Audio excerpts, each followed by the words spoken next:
vídeo no canal Vasco em Família. E adivinha?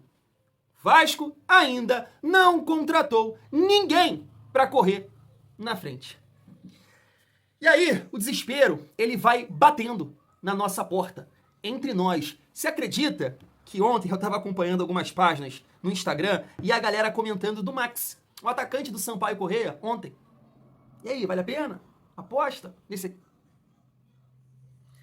Você pode até chegar aqui e falar assim, pô, Thiago, vale o teste? Não vale.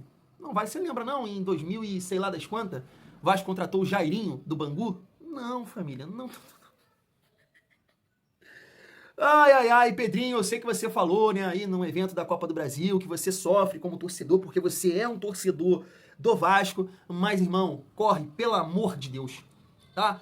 Corre, pelo amor de Deus, porque esse ano eu não queria perder tanto cabelo assim como foi em 2023. Você deu até uma certa tranquilidade, né, em 2024, um pouco de alegria na Copa do Brasil. Corre, irmão, pelo amor de Deus. Não deixa a gente ficar cogitando Jairinhos da vida, Max da vida, com todo o respeito do mundo, tá? Mas não, família vascaína. E aí, eu tava vendo essa resenha aqui, né, do Rony.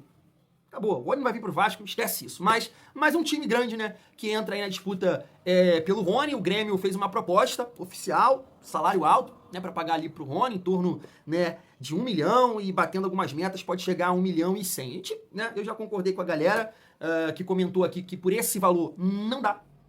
Mas falando da parte técnica, você que comentou isso aqui, que o Rony é isso, que o Rony é aquilo, você olha pro campo ontem, no dia de ontem, você acha mesmo que o Rony não ajudaria? Você acha mesmo? Porque nesse momento, eu só quero alguém pra correr. O cara nem precisa ser bom de bola, né? Até vou dar ligar pro Pedrinho, vai no atletismo aí, irmão. Pega alguém pra correr, porque esse time perde todas as divididas. Se não é o PH, Jesus amado, a gente não ganha uma dividida. Então assim, Pedrinho, pelo amor de Deus, né? Iniciar esse vídeo aqui com esse desabafo, mas olha que tem resenha, vamos projetar aqui o clássico, porque Lucas Oliveira é dúvida para essa partida. Será que Maurício Lemos, meu Deus, pode ganhar uma oportunidade aí nesse jogo? Ó, a situação financeira do União Rondonópolis deu uma moral pra gente, hein? Deu uma moral pra gente aí nesse jogo do dia 18 na Copa do Brasil. E a gente vai debater aqui também, família vascaína. Quero trazer aqui o Fernando, né, jogou no Vasco, ex-zagueiro do Vasco, jogava nada, mas ele fez uma análise muito interessante do time do Vasco, no jogo aberto, os donos da bola aqui do Rio de Janeiro, e também trazer a Renata Fã e o Chico Garcia, estavam ali comentando sobre a partida de ontem do Vasco, e o Chico Garcia defendendo o trabalho do Carille. Mas você acha que a gente já tem que mirar no Fábio Carille? Tá errando, tá escalando mal, o time não tem organização, cadê a parte defensiva que tanto a gente falou aqui que o Carille ia ajeitar isso aí? Nada acontece, família vascaína. Tem que cobrar o Carille? O que você acha? Vamos debater sobre isso. Chega aí que tem muita resenha nesse vídeo. Mas antes, deixa eu te pedir aquela moral. Se não for inscrito aqui no canal Vasco em Família, se inscreve, deixa o like e ativa o sininho para não perder os próximos vídeos. Vamos seguir a nossa resenha com essa informação, mas muito importante. Tá na tela. União Rondonópolis vendeu o mando de campo contra o Vasco pela Copa do Brasil. O jogo será no estádio Kleber Andrade, em Cariacica. O clube do Mato Grosso vendeu o mando por 700 mil, alegando dificuldades financeiras.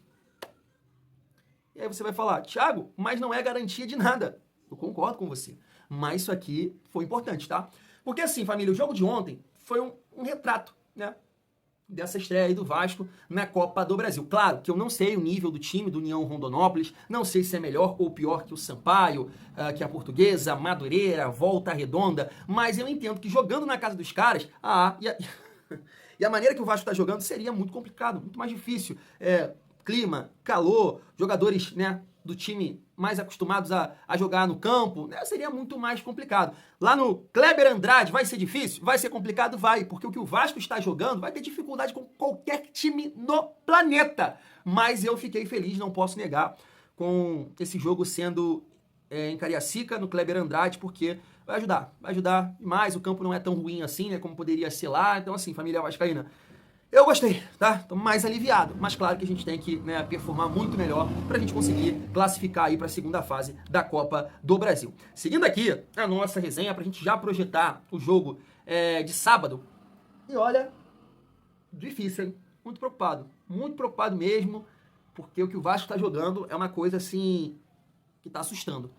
A gente tá tendo muita dificuldade contra times, né, não tem tanta qualidade, a gente não consegue jogar, a gente não tem contra-ataque, a gente não tá bem defensivamente e a gente vai pegar, eu acho, o melhor time do Brasil nesse momento. Quero dizer, né, atuando, jogando, performando. É o melhor time do Brasil. O Palmeiras não tá jogando nada, tô vendo uma galera reclamar lá. Deixa eu ver, Cruzeiro nada, Internacional não sei, Grêmio acho que também não, Cruzeiro nada, Galo nada. Flamengo é o melhor time do país nesse momento. E vai enfrentar um time que não está jogando absolutamente nada em todos os setores do campo. E isso assusta demais. Dá pra dizer que no jogo de ontem, por exemplo, foi PH e mais 10. Você concorda comigo, né? Então tá aqui, ó, a galera lá do canal Mário Coelho, falando sobre a lesão aqui do Lucas Oliveira, ó. Com torção no tornozelo, Lucas Oliveira preocupa para o clássico de sábado. E aí ele complementa aqui sobre o Maurício Lemos. Ó, independentemente da ausência ou não de Lucas Oliveira, Maurício Lemos tem grande chance de ser relacionado para o clássico do próximo sábado. Seria sua primeira vez à disposição de Fábio Carille desde que chegou. O zagueiro concluiu sua pré-temporada particular e vem treinando normalmente com o grupo, mas é improvável que ele comece como titular, por exemplo. Eu concordo plenamente, né? É um jogador que ainda não estreou com a camisa do Vasco e não tem que estrear nesse jogo, não.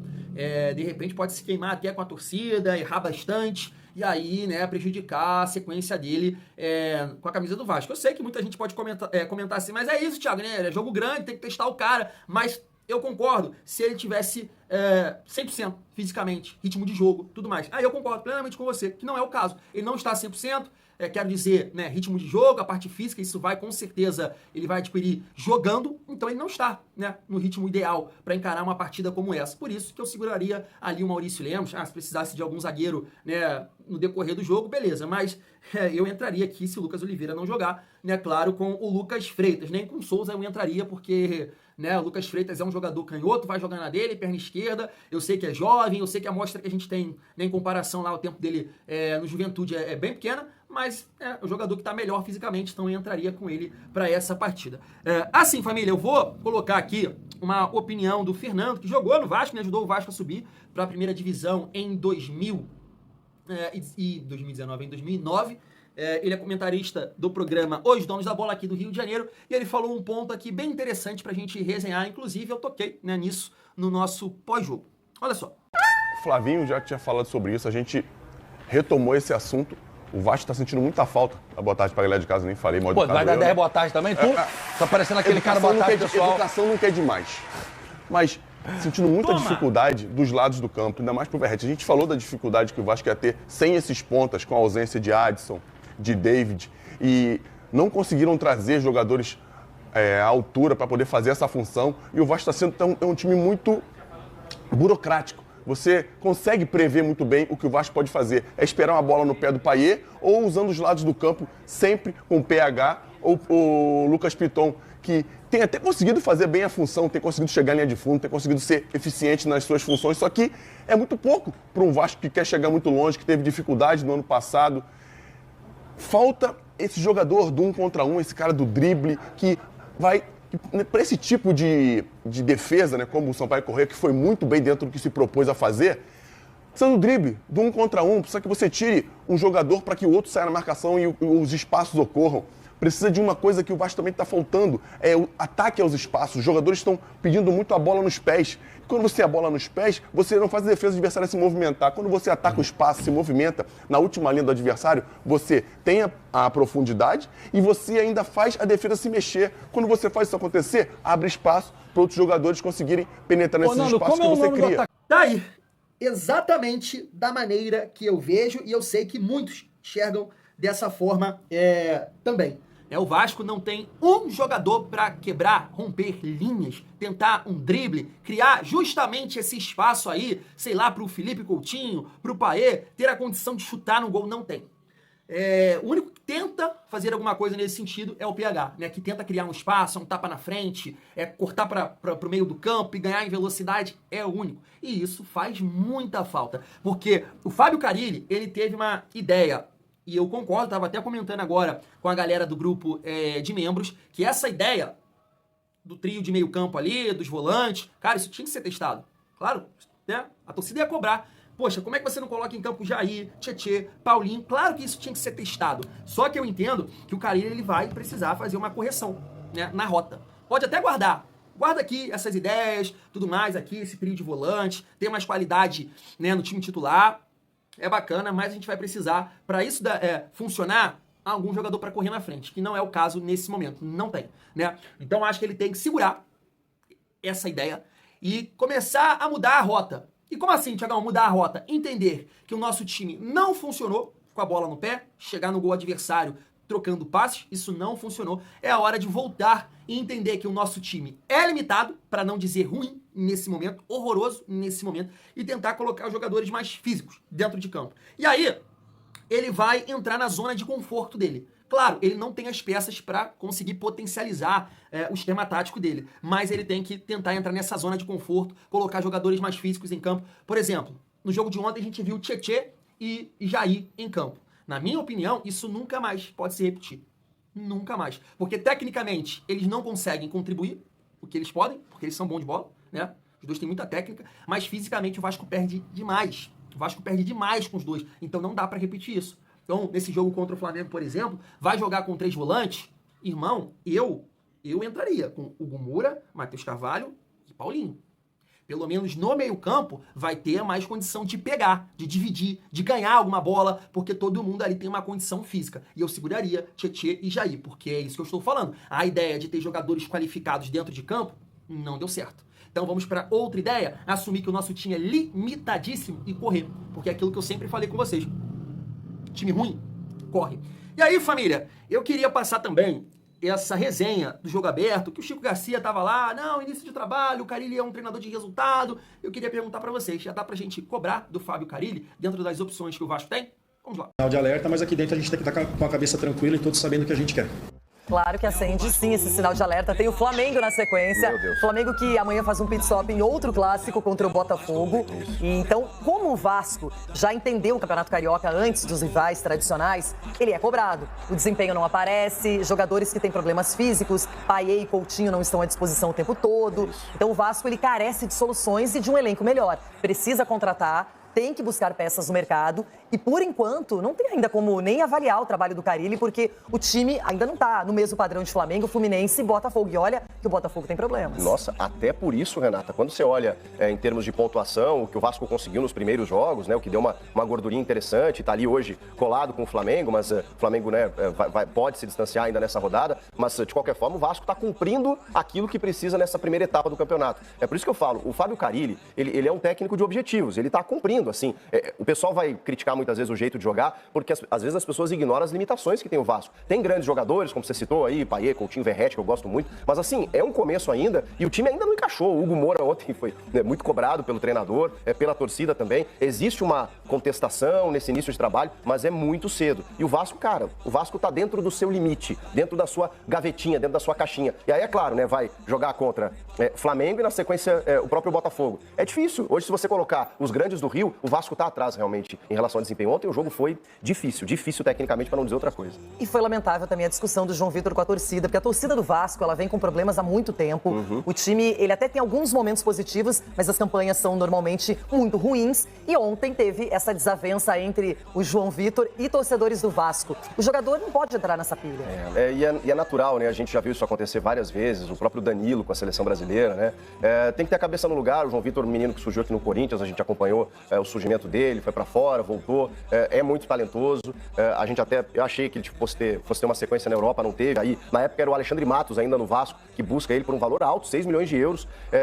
Ele tem uma carreira ainda, ele não precisa entrar nesse embate aí com o torcedor, é começo. O Vasco é muito pressionado por um combo, né, por uma bagagem dos últimos anos também, e aí esse elenco acaba sentindo essa pressão, mas não pode. É muito cedo ainda pra gente entender que esse tipo de pressão possa acontecer. Tá aí.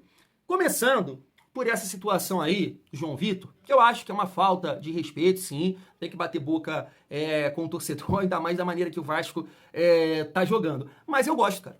Mas eu gosto. Eu acho que é uma forma de demonstrar que tá incomodado, né? Que realmente não tá legal as coisas. Porque a gente sabe, o cara é profissional, mas é ser humano também. Né? E tá ali o cara, pô, tá jogando porra nenhuma, você quer, sabe? Vamos lá, reage, tem que fazer alguma coisa. 42 milhões jogado no lixo, pá. Aquela cobrança em cima do cara. E eu, sinceramente, eu nem acho que ontem, né? Ele foi terrível, né? Como outros, né? Até acho que foi mais ou menos. Mas eu acho que é uma cobrança que envolve todo o grupo. E essa postura dele... Faltou com respeito? Xingou? Bateu boca? Concordo, não pode. Mas eu acho que é uma postura que eu gosto, né? Porque tá incomodado e tem que incomodar mesmo essas últimas atuações aí do Vasco. Em relação ao Fábio Carille, né? Dá pra ver que o Chico Garcia não tá acompanhando tanto assim, né? O Vasco. Mas é um ponto que eu peguei essa resenha aí pra gente trocar uma ideia sobre isso. Já dá pra cobrar Fábio Carille? E assim, família vascaína, eu acho que tem alguns pontos que a gente tem que cobrar. Tem alguns pontos. Porque, assim, a parte defensiva do Vasco, ela tá muito ruim. O Vasco tá um time muito desorganizado. Eu sei que falta peças, eu sei que falta velocidade, né? Principalmente na frente. Mas o Vasco parece que não está treinando posicionamento defensivo. O time sai, o time perde uma bola, o time puxa um contra-ataque, ninguém sabe o que fazer. São várias jogadas que a defesa tá exposta e o cara dá um tapa, tem que ser uma falta, porque senão o cara vai parar dentro do gol. Foi assim ontem, foi assim contra o Fluminense. Então, o Vasco, na parte defensiva, tá muito desorganizado. E aí, com a bola é um cemitério de ideias. E aí a gente tem que cobrar o Fábio Carille? Até acho que sim. Mas claro que o problema principal do Vasco é a chegada de peças, é os reforços. Então eu acho que nesse momento dá sim pra gente cobrar, talvez uns 50-50, 60-40, porque eu tô achando o time do Vasco muito desorganizado, principalmente na questão do que ele manja, ele sabe, né, que é a parte defensiva. Sempre é a tônica aí dos trabalhos dele ter um time organizado defensivamente, que não é o caso. E aí bate com aquilo que eu tava falando. Poxa, Thiago, mas ele não consegue fazer isso com o Tietê, com o Jair, com esse trio de volantes aí com mais qualidade. Correção de rota. Exatamente o que eu tô falando, né? Leva a campo jogadores que possam contribuir no sistema que ele se sente mais confortável, que ele vai conseguir organizar melhor esse time defensivamente, porque o papo é esse. Não deu, tecnicamente. Poxa, a gente ficou pensando, caraca, vai dar muito certo, né? Esse meio campo aí, Tietê, Jair, Paulinho, Coutinho, não deu nada certo. Volta, corrige a rota. Nosso time é ruim, nosso time é limitado. Então, time limitado, time ruim, corre. Então, jogadores como o Hugo Moura, jogadores como o Matheus Carvalho, jogadores como o Alegria, por falta de opção, eles têm que estar em campo. Eles têm que estar em campo, porque nesse momento é isso. O nosso time está tão frágil hoje que a questão física, ela tem que ser levada em consideração. Minha forma de pensar. Quero saber de vocês. Fui!